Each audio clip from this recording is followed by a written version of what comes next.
Salut à tous et à toutes les amis, c'est Youk et bienvenue pour cette nouvelle vidéo sur The Zone Zero. Aujourd'hui, je vais vous donner mon avis par rapport à la 1.4. Un petit peu tout ce qu'il y a eu lors de cette première partie de mise à jour parce que on a terminé la première partie de mise à jour. On va aller directement dans les annonces, rentrer dans le vif du sujet. Ici, on a le calendrier des événements de la première moitié de la version 1.4 et vous voyez que dans le calendrier, ça démarre le 18, c'est là où ça avait démarré, et ça termine le 31. Aujourd'hui, à l'heure où je tourne cette vidéo, on est le 31, je pense que c'est aujourd'hui qu'elle va sortir. J'espère que vous avez passé de bonnes fêtes, bonne année du coup à ceux qui peut-être regardent la vidéo après, donc du coup le 31, donc bonne année à ceux qui voient cette vidéo.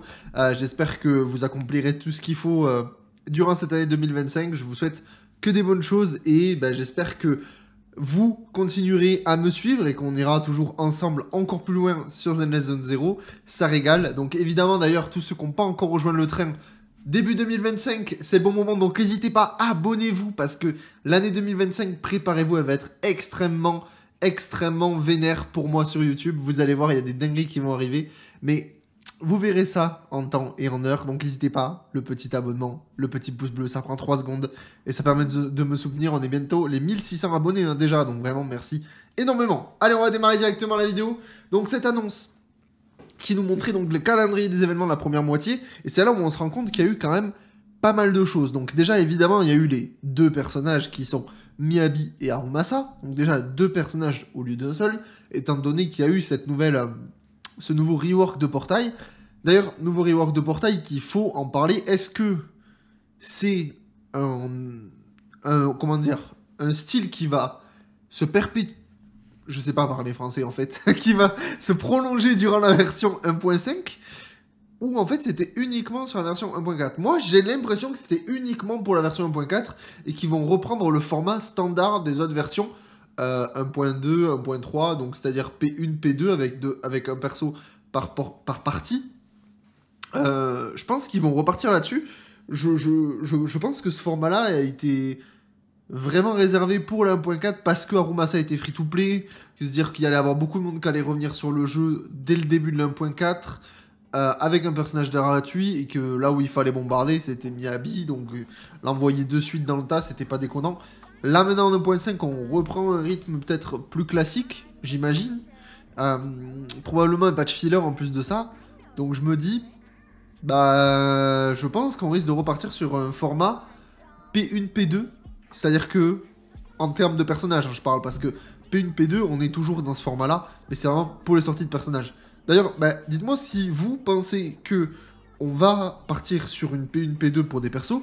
Et aussi, d'ailleurs, question super importante, est-ce que ça vous a plu? Est-ce que le fait d'avoir les deux premiers personnages, enfin les deux personnages du patch dès le début, vous préférez comme ça, ou vous préférez le format classique du personnage en partie 1, le deuxième personnage en partie 2? Dites-moi ce que vous en pensez là-dessus, je suis curieux.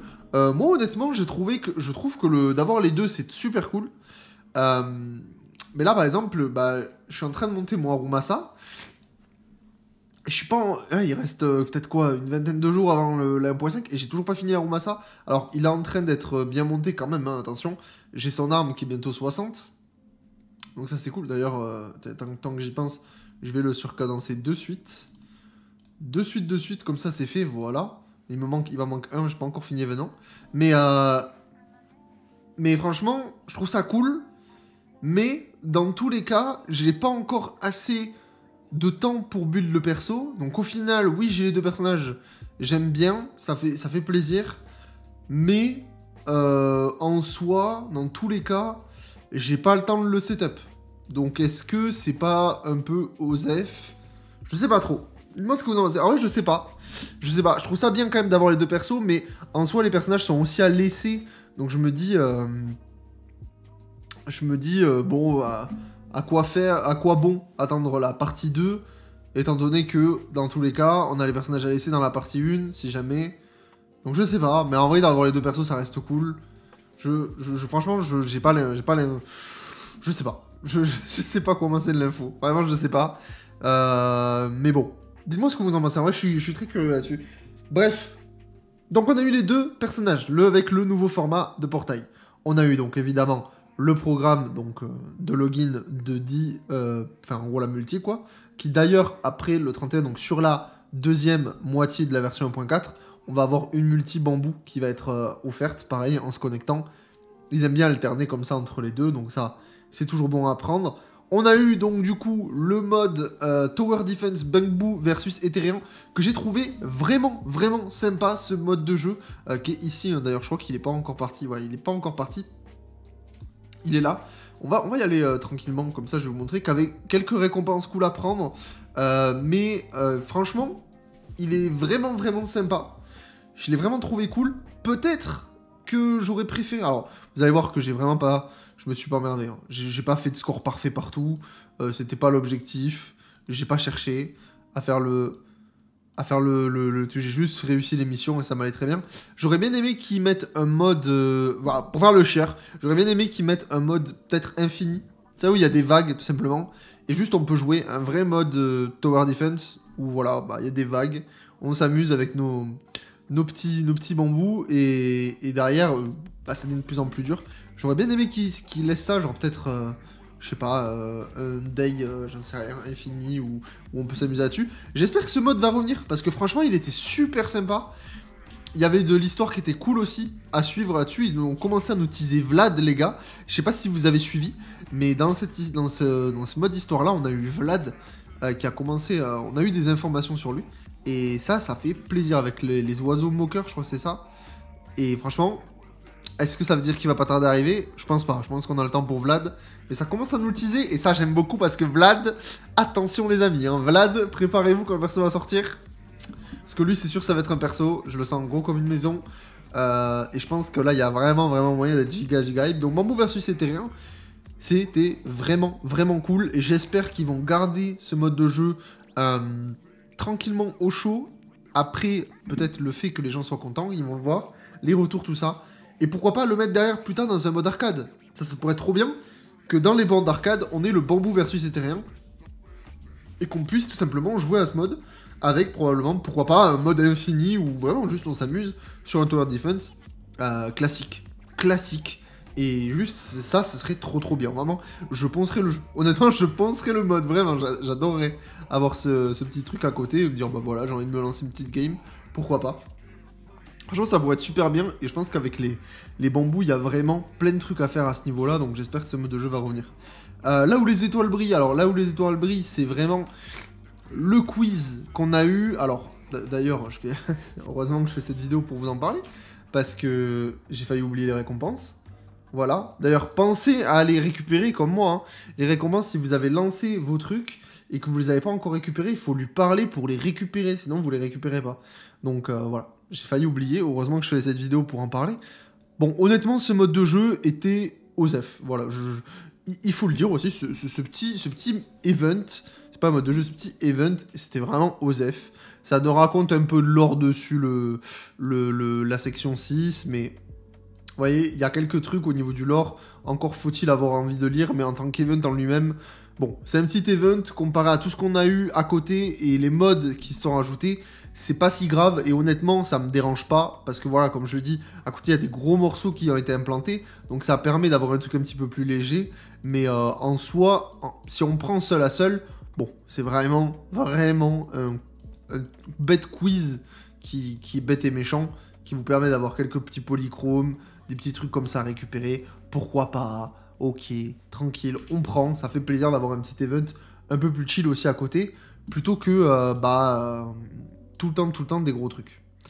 Ensuite, on va le faire dans l'ordre, hein, parce que j'aime bien récapituler, et après je vais vous donner mon avis. De toute façon, là, je vous donne mon avis sur un petit peu tout, un par un. On a eu donc, du coup, l'émission spéciale de Harumasa. Alors, l'émission spéciale de Harumasa, honnêtement, pour l'instant, je l'ai pas encore faite. Dites-moi si vous l'avez kiffé. Je l'ai pas encore faite, je vais la faire en stream jeudi. Donc d'ailleurs, mini spoil, jeudi soir, je serai en live sur Twitch, donc n'hésitez pas à venir. Voilà, tranquillement, on fera là. On va découvrir la quête d'Harumasa. Mais pour le moment, tout ce qu'on peut voir, c'est que, bah, ici... Attendez, je vais y aller, vous allez comprendre. Il faut aller sur le mode de jeu pour vraiment y avoir accès. Voilà, ici, on a un petit peu donc la story qui est là. Il voit, donc il faut continuer, il faut avancer pour débloquer le reste. Et vous avez le warm-up. Le warm-up qui vous permet tout simplement d'affronter des ennemis. Bon, c'est des ennemis avec des faiblesses, tout ça.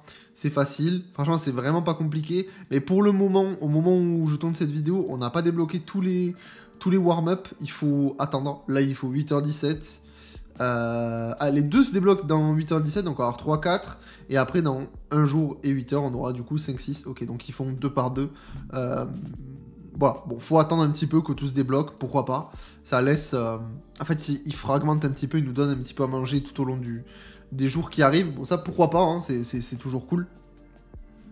Bon, c'est du warm-up classique, faut juste tuer des mobs. Donc là-dessus, il n'y a rien de très très folichon. En plus de ça, ce qui est cool par contre, c'est que ça vous permet de tester le perso. Même si vous l'avez déjà et qu'il est free-to-play, ça vous permet de le tester. Il est un peu monté tout ça. Vous avez une team avec Chini et Nicole. Donc bon, c'est toujours cool de pouvoir vraiment tester le perso et de voir ce qu'il vaut avec un stuff, etc. Pourquoi pas? Ça peut vous donner une première idée du personnage et commencer à avoir la main sur le perso, de vous dire ok, ce perso-là, j'ai envie de le monter, ou pas du tout, je le laisse au fond de la box parce qu'il m'intéresse pas. Bah ça, je trouve ça super sympa. Après, pour l'histoire, je peux pas vous dire. Je l'ai pas encore faite, donc ça, ce sera à vous de me dire dans les commentaires, tout simplement. Dans les commentaires. Pourquoi pas de toute façon, jeudi soir, je donnerai mon avis par rapport à ça. Mais j'imagine qu'il va être bien. Au niveau du trailer qu'il nous avait fait, j'imagine, quand on voit ça, ça doit être pas mal. Ensuite, bon, du coup, on a eu la défense de Shiyu. Bon, d'ailleurs, la défense de Shiyu qui va pas tarder à revenir, il me semble. Et on a eu l'assaut mortel. Alors après, là, ce qu'ils en parlent pas, c'est que derrière, on a eu l'assaut mortel, mais on a eu aussi, donc, du coup, les 2 modes de jeu qui sont arrivés, vers les terres désolées. Et aussi, c'est même pas ici, je me trompe, décidément. Hop. Vers les terres désolées et le néant perdu, je crois que c'était ça les 2 noms. Ici, donc du coup. Le néant perdu qui est arrivé ici. Et les terres désolées, auquel j'en ai fait une vidéo là tout récemment. Vers les terres pâles et désolées, ici aussi. Donc 2 modes de jeu qui sont arrivés avec l'assaut mortel. Donc ça fait 3 modes en soi, hein. Ça fait 3 modes qui sont plutôt sympas. Alors bon, regardez pas, j'ai fait 2 étoiles au lieu de 3. Bon, j'ai la flemme de trahir le 3 étoiles. Mais franchement, l'assaut mortel, super cool. Alors franchement, par contre, l'assaut mortel, qui est vraiment pas évident, c'est vraiment un mode de jeu qui, je trouve, est là vraiment pour ceux qui ont de la boxe, pour ceux qui vraiment ont monté plein de personnages. C'est pas un mode de jeu accessible à tout le monde, surtout quelqu'un qui vient de démarrer le jeu. Faire l'assaut mortel, c'est compliqué, donc vraiment, je pense que c'est vraiment un mode qui est là pour, on va dire, récompenser les vieux joueurs, et franchement, pour le coup, c'est cool. Moi, je m'amuse sur ce mode, alors, là, j'ai arrêté étant donné que j'ai clear, mais je me suis amusé à reprendre à plusieurs reprises Bringer pour tester mes dégâts avec Miyabi, tout ça, et donc... En vrai, je trouve le mode super sympa. J'espère qu'ils vont vraiment le mettre à jour de temps en temps. Peut-être un poil baisser la difficulté pour qu'il soit plus accessible pour les nouveaux joueurs. Je sais pas, j'espère. Parce que là, il est un petit peu élitiste quand même. Il est vraiment un petit peu élitiste. Donc, je sais pas trop. Pour les nouveaux joueurs, je pense que c'est compliqué. Mais en tout cas, les vieux joueurs comme moi qui ont démarré dès le début du jeu, c'est clair que c'est un mode de jeu qui est vraiment preneur. Ça régale de fou. Donc ça, là-dessus, c'est cool. Et j'ai juste envie de voir, est-ce qu'ils nous les affichent là? Ils ne les affichent pas du tout, ces 2 autres modes, hein, qui est le néant perdu et vers les terres palais désolées. Alors peut-être qu'ils le mettent sur la 2e partie, je sais pas, normalement ils devraient les mettre là en dessous. Mais je sais pas. Je sais pas pourquoi ils les ont pas mis dessus. Alors la défense de Shiyu qui reset dans 2 jours et 8 heures au moment où je tourne la vidéo. Donc vraiment ça va arriver là. Hein. Donc ça c'est cool. Ça va faire des polychromes gratos. Et ça aussi, je peux parler de ça pour la mise à jour 1.4. La mise à jour 1.4, les amis, elle a été ultra généreuse en polychrome. Et elle est pas terminée. C'est ça qui est fou, c'est qu'elle est pas terminée. On va rajouter en plus de ça la défense de Shiyu. Et on va rajouter donc du coup les petits événements qui vont arriver en 2e partie. En 2e moitié de 1.4. Et pour le coup, par contre, même si la première partie de la 1.4 est extrêmement chargée, la 2e moitié de la 1.4, on risque de vraiment baisser en rythme. Je préfère vous prévenir. De toute façon, sur Zenless Zone 0, c'est souvent le cas. La 1.2, elle avait fait très mal à ce niveau-là. Ils ont fait une partie 1 qui était extrêmement chargée et une partie 2 qui l'était énormément moins. Et ça avait fait un énorme contraste où vraiment on s'était endormi, hein. Il n'y avait plus rien. Il y avait l'arrivée de Burnice et rien d'autre. Voilà. Et rien d'autre. J'espère quand même qu'ils feront pas ça pour la partie 2. Alors, je pense pas, étant donné qu'on a quand même le néant perdu à faire un petit peu toutes les semaines. On a la défense de Shiu qui arrive. Donc, on va avoir des choses à faire déjà en plus. Maintenant, est-ce que ça suffira pour attendre le 1.5? Je sais pas, faudra voir. Mais en tout cas, le néant perdu, c'est vraiment, vraiment un mode que j'adore. C'est, en tout cas pour le moment, mon mode préféré de Zenless Zone Zero. En deuxième, pour l'instant, c'est Vers les Terres Palais Désolé, que j'aime beaucoup. Mais ce mode-là, je l'adore. Vraiment, je l'adore. En plus de ça, il est accessible pour tout le monde. La story, elle est cool. Ils sont en train carrément de nous teaser une dinguerie. Je vous spoil pas si vous l'avez pas vu, mais lisez-la parce qu'elle est vraiment intéressante. Et si vraiment ils comptent continuer la story, ce que je pense, hein, parce qu'ils n'ont pas fait une seule quête pour rien, je pense vraiment qu'il peut se passer des dingueries au niveau du lore là-dessus. Et la purge en elle-même est vraiment, vraiment sympa. J'aime beaucoup le fait que... on va prendre n'importe quoi pour accéder à ça. J'aime beaucoup le fait que derrière, ils ont vraiment mis les personnages adaptés à la puissance. C'est-à-dire que voilà, vous avez les niveaux en jaune. C'est-à-dire que même pour ceux qui ont démarré le jeu Day One, vous pouvez faire le mode de jeu. Alors, je pense qu'il n'est pas débloquable Day One. Il faut peut-être avancer un peu sur le jeu pour débloquer le mode. Mais une fois que vous avez débloqué le mode, pas besoin d'être à jour au même niveau que les anciens. C'est pas grave, vous prenez n'importe quel personnage, vous voyez, il est adapté. Là, je peux jouer un Billy, il est niveau 60. Mon Billy, il est pas 60. Je peux jouer une Lucie, niveau 60, il n'y a aucun problème. Vous avez les niveaux en jaune, c'est parce que c'est adapté. Vous voyez, vous pouvez faire off. Voilà, ça, c'est mes niveaux perso. Et en fait, c'est adapté. Et ça, je trouve ça trop bien. Parce que du coup, vous allez vraiment pouvoir vous amuser sur le mode avec tous les personnages pour vous amuser tranquillement. Alors, je sais pas si ça vous donne tous les persos. Hein. Il faut avoir les persos quand même, hein. On est bien d'accord. Oui, il faut avoir tous les persos. Faut avoir le perso quand même. Ça serait trop. Ça, là, ça serait peut-être trop. Mais dans tous les cas, c'est vraiment un mode trop bien. Le délire un petit peu univers simulé HSR qui a été adapté pour Zenless Zone Zero. Je pense que le taf a dû être vraiment big. En plus, il y a vraiment le petit délire où tu joues avec Eus, où tu vas chercher les petits bonus, où tu as le petit hub où tu peux discuter avec tes PNJ, et, enfin avec les PNJ, les personnages du jeu, etc. Et pour le moment, il est assez simple. J'espère qu'ils l'amélioreront au fur et à mesure du temps, parce que quand même, un truc qu'il faut noter là par rapport à ce mode de jeu-là, ils ont vraiment animé de nouvelles compétences pour les personnages, de nouvelles animations, et ça, je trouve ça trop bien. Vraiment, gros big up à eux à ce niveau-là, et surtout que, bah, pour le moment, bah, on en a eu, il me semble, 3. On a eu Billy, Yanagi et Miyabi, si je dis pas de conneries. Attendez, vous savez quoi, on va checker. C'est ça, hein. Où ils ont vraiment changé les trucs. Voilà, ici, vous le voyez avec ce petit logo-là, ça veut dire qu'ils ont fait des petits trucs sur les persos. Et Hélène aussi, Hélène. Donc, il y a eu 4 persos. Miyabi, Hélène, Yanagi et Billy. Ils ont dit que d'autres personnages auront des compétences différentes par la suite. J'espère juste une chose, c'est que... Ouais, c'est ça, c'est les catalyseurs de potentiel. J'espère que par la suite, c'est-à-dire que, imaginons, je vous dis une bêtise, en saison 2, appelez ça comme vous voulez, une nouvelle version, quand ils vont améliorer le mode, et qu'ils vont faire d'autres personnages, j'espère qu'ils enlèveront pas les catalyseurs de potentiel pour les personnages déjà présents. C'est-à-dire que là, par exemple, on a du Miyabi, on a du Hélène. Si, imaginons, au patch d'après, ils mettent Harumasa et Jane, j'espère qu'ils garderont aussi Hélène et Miyabi. J'espère. J'espère qu'on aura pour tout et que dans la finalité, on ait des catalyseurs sur tous les personnages. J'espère juste que ça va être ça plutôt qu'une rotation des persos, parce que ça, je trouverais ça un petit peu dommage. Autant tout mettre et tout le monde se régale et ça fait plaisir. Ça, franchement, ça serait vraiment cool comme démarche. À voir un petit peu comment ça va se passer. Je pense qu'ils ont... Je me rappelle pas qu'ils ont communiqué là-dessus. Donc on verra, mais vraiment, ce mode est incroyable. Ce mode, je l'adore. C'est mon préféré. Et puis là-dessus, rien à redire. Vraiment topissime. C'est vraiment cool. Et évidemment, j'en ai fait une vidéo tout récemment, mais donc on va pas, on va dire, polémiquer pendant 1000 ans là-dessus. Mais l'entrée de Milinoé, ici, l'anéantre. Donc du coup, pour l'event, vers les terres pas les désolés. Bah, c'est un super event. Un super event, super mode de jeu également, parce qu'ils ont collé un event dessus. Maintenant, là où j'ai peur, c'est que ce soit un mode de jeu qui, une fois que tu l'as terminé, tu ne le reverras plus jamais. J'espère pas, parce que c'est quand même un truc qui est à noter, c'est un petit défaut quand même sur Zenless Zone Zero, c'est que ils font plein de modes, c'est trop bien. Par contre, les modes, une fois que vous les sortez, il faut les alimenter. Sinon, bah, c'est juste des modes qui prennent la poussière et on sait plus trop pourquoi ils sont là, en fait, les modes. Donc vraiment, ça serait dommage que ce mode de jeu-là, une fois que tous les joueurs l'ont fait, je pense que ce serait intéressant de le remettre en avant par la suite, en mettant d'autres trucs, etc. Ça pourrait être vraiment, vraiment cool. Maintenant, à voir un petit peu ce qu'ils vont en faire, hein. Mais j'espère qu'ils vont pas juste le laisser comme ça, bête et méchant, en mode bon, bah, maintenant vous l'avez clair, vous le verrez plus jamais de votre vie. Bah, sinon, à quoi bon il soit permanent le mode?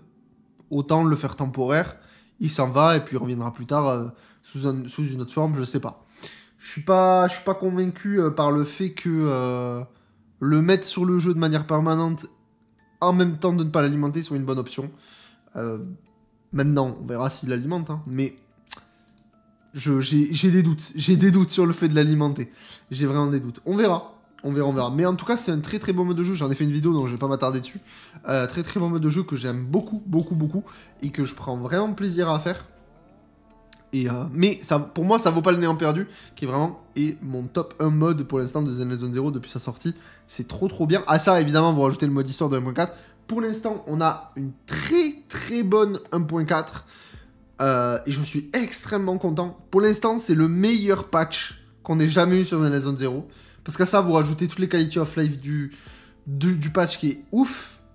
Vraiment, pour moi, c'est au-dessus d'une 1.3, c'est au-dessus d'une 1.2, c'est au-dessus d'une 1.1, et c'est même au-dessus de la 1.0. Voilà, je le dis. Même si en 1.0, on a quand même eu le jeu de base, évidemment, il n'empêche que ce qu'il y avait comme contenu en 1.0 à faire à côté, ça vaut pas ce qu'il y a à faire aujourd'hui en 1.4. Vraiment, là, en 1.4, ils ont blindé de fou. Maintenant, la partie 2... on va ramer, je vous le dis, on va ramer, ça va être beaucoup plus tranquille. Et c'est peut-être pas pour déplaire à beaucoup de monde. Il y en a que je sais qui kiffent ça. En mode, bon bah ça y est, on a la sortie du patch est sortie, enfin le patch est sorti, la hype est venue, on a bombardé le jeu, maintenant tranquille, on respire, et ensuite on passera à la 1.5. Je sais qu'il y en a beaucoup comme ça. Moi j'aime bien quand c'est quand même un petit peu équilibré, c'est-à-dire pas 50-50, mais plus 60-40, 60% pour la première partie, 40% pour la deuxième, quand même avoir des trucs cool. On verra, je sais qu'il y a l'event puzzle qui va arriver de toute façon en partie 2. Le meilleur event, je sais que toute la communauté l'attend, hein, cet event puzzle, il est incroyable. Non, je déconne, tout le monde le déteste. Mais on verra ce qu'ils vont nous proposer pour la partie 2. Parce qu'il me semble pas qu'ils avaient proposé tant de choses que ça. Mais en tout cas, je suis curieux parce que pour l'instant, on n'a pas encore l'infographie pour la deuxième moitié de la 1.4. Et je suis très curieux de voir un petit peu ce que ça va être. Voilà tout ça. Dites-moi un petit peu ce que vous en pensez de cette 1.4 pour le moment, de cette première partie. Et qu'est-ce que vous attendez de cette deuxième partie? Très important. Est-ce que vous imaginez que ça va être beaucoup plus calme? Évidemment, ça va l'être, ça c'est sûr. Mais est-ce que pour vous, cette 1.4 va être réussie en termes de rythme? Est-ce que dans un premier temps, est-ce qu'ils n'ont pas trop dosé la première partie pour laisser tomber la partie 2? Peut-être un peu... Ils auraient peut-être dû mieux étaler. Dites-moi un petit peu, voilà, tout ce que vous en pensez par rapport à ça. En tout cas, n'hésitez pas à vous abonner. Bientôt 1006 sur la chaîne. Ça régale. Merci à tous. Bienvenue aux nouveaux. Et nous, on se retrouve demain pour une nouvelle vidéo sur Zenless Zone Zero. Ciao, ciao.